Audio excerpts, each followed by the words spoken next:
अभी अलावत नहीं। हाँ देखा अपन सती नहीं आके अभी से डेरा जमावले बिया।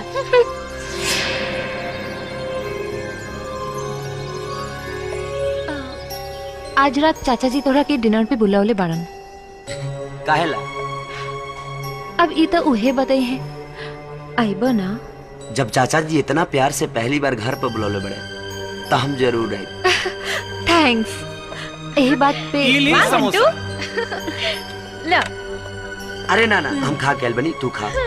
तनी मनी खा के तो देखा,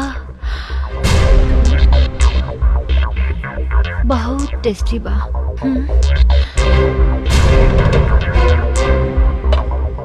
अरे तारा के तो जराबे की कोशिश करती है। जे दूसरा के जरावेला वो एक दिन खुदे जर जाला।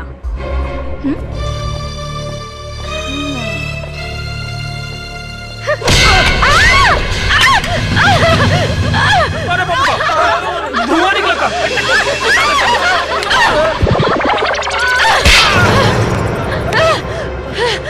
ये रास्कल! मैडम जी एक थप्पड़ और मार ली, लेकिन पहले ये बताएं कि हमारा हाथ के झटका के मारला था। बकवास बंद कर, ना तो लात मार दे।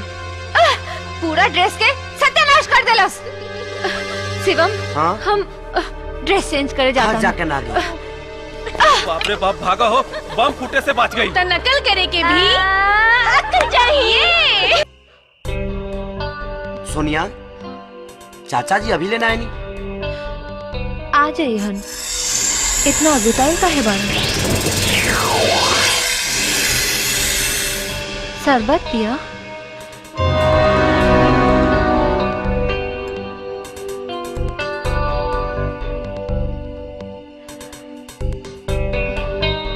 वाह बहुत टेस्टी बा।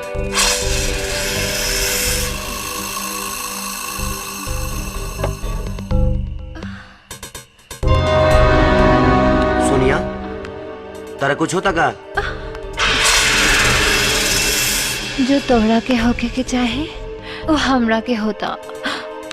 चला हम तोहरा के अपन घर दिखावा तानी। आवा। लेकिन चाचा जी। शर्मा मत, आवा आवा।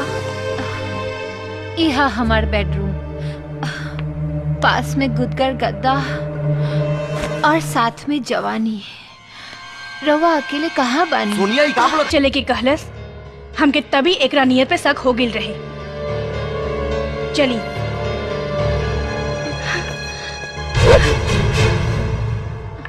प्यार के मतलब हवस ना होला, प्यार के मतलब होला इंतजार, जे प्रेमी जन्म जन्मांतर तक करेला।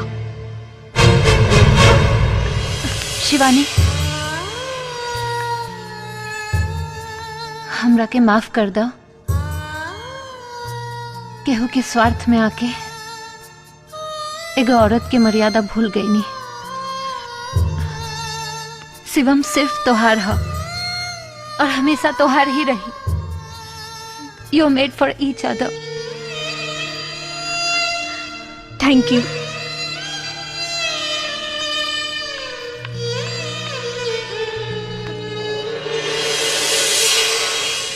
तू के हो? शिवानी। झूठ बोला तानी। तू हर काम इंसान जैसा ना देवी जैसन बा। तू जरूर कनो देवी हो।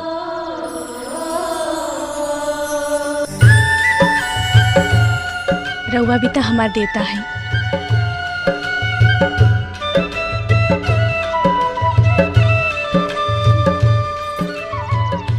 एकर मतलब तू संस्कृत में प्रेम, उर्दू में इश्क, हिंदी में प्यार, अंग्रेजी में लव, अब भोजपुरी में जियब भी रउआ साथे, मरब भी रउआ साथे। अरे जिया हो हमर करेजा।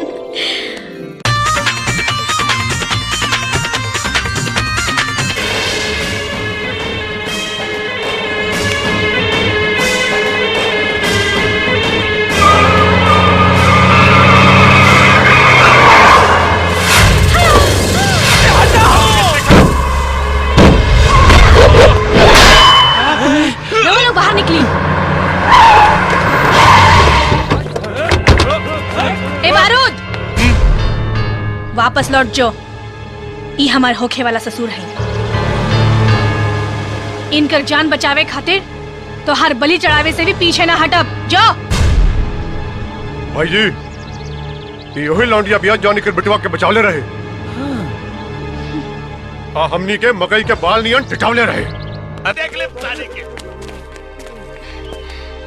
हम बहुत भाग्यशाली बनी बिटिया, जवन माँ दुर्गा के रूप में तुम्हार दर्शन हो गए। हाथ जोड़ के हमके पाप के भागी मत बनाई बाबूजी। राउर आशीर्वाद ही हमार शक्ति बा। हमके आशीर्वाद दी कि राउर बहू बन के मरते दम तक राउर सेवा करी। कहीं तू उहे शिवानी तो नानो बड़ू जैसे हमार बेटा शिवम। जी हम उहे हैं। अपना बेटा के पसंद पर हमरा नाज बा। तू ही हमरा घर के बहू बनबू। शर्मा गईली। अरे ई का सुना तनी, तू जाता रू? हाँ, कहाँ? दिल्ली, अपन मामा के पास। इरादा बदल द। शिवमा से शादी तो हर हो के रही। ना चाचा, हम पढ़ल लिखल बानी, हमार सोच बहुत अलग बा और हमार सपना के राजकुमार भी केहू और बा। शिवम में हमार ना कोनो इंटरेस्ट रहे, ना बा और ना कबो होई।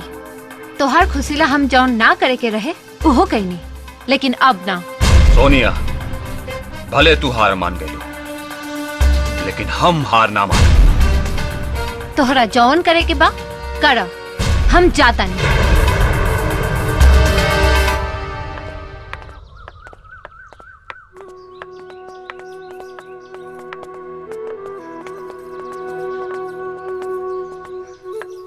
प्रणाम माँ जी। सुखी रहा। बाबूजी खुश प्रणाम। रहा। प्रणाम मामा जी। हाँ हाँ, खुश रहिए। ठीक बा शिवम, हम जाता नहीं। अपन ख्याल रखी हो और शिवानी के खुश रखी हो।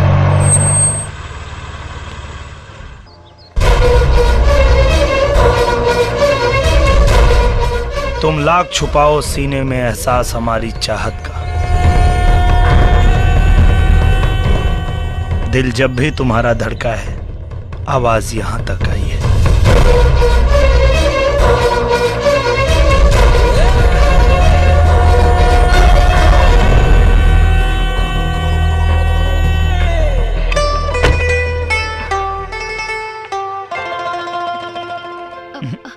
कुछ कहे की जरूरत नहीं है। किसी शायर ने खूब कहा है,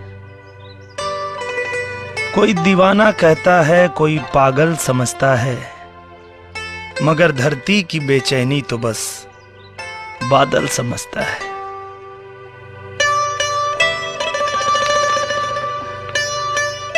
तो मुझसे दूर कैसी थी, मैं तुझसे दूर कैसा था,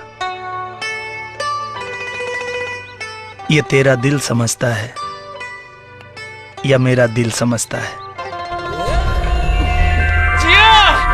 सॉरी।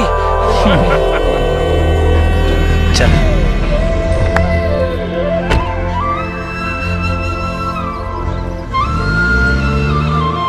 प्रणाम बारो सिंह जी, प्रणाम। अरे आवा चाचा आवा। अरे बैठा बैठा। का हो मनोहर, सुनली है तोहार लंगोटिया। शिवम बेटा, बेटा शिवम, बेटा हमार बेटा। माई देखा, तार पतो एकदम सही सलामत बिया। दुल्हन। अम्मा जी, रवा चिंता मत करी, राहुल बेटा के कुछ ना होई। हम अपना वचन पर अटल बानी। और अब भोलेनाथ के बारी बा। बेटा। हे प्रभु, भविष्यवाणी के अनुसार आज हमने के तन के मिलन के योग पा। हम रवा से विनती करत आनी कि अगर हमार पतिव्रता प्रेम में शक्ति बा तो हमके नाग योनि से मुक्त कर दी। ओम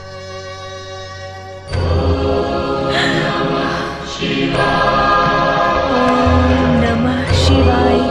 ओम नमः शिवाय। ओम नमः शिवाय।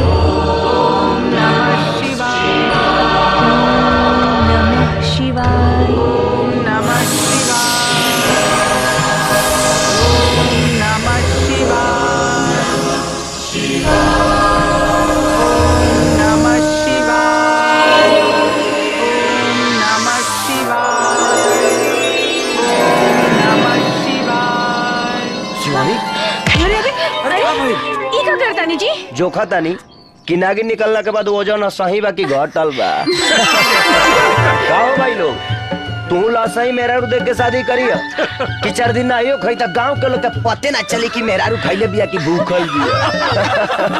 का हो मामा? हमने तो अपनी जान रख दी थी तुम्हारी हथेली पर और तुमने इसे मेहंदी से बदल दिया। अरे अगर धड़कनें ही छीननी थी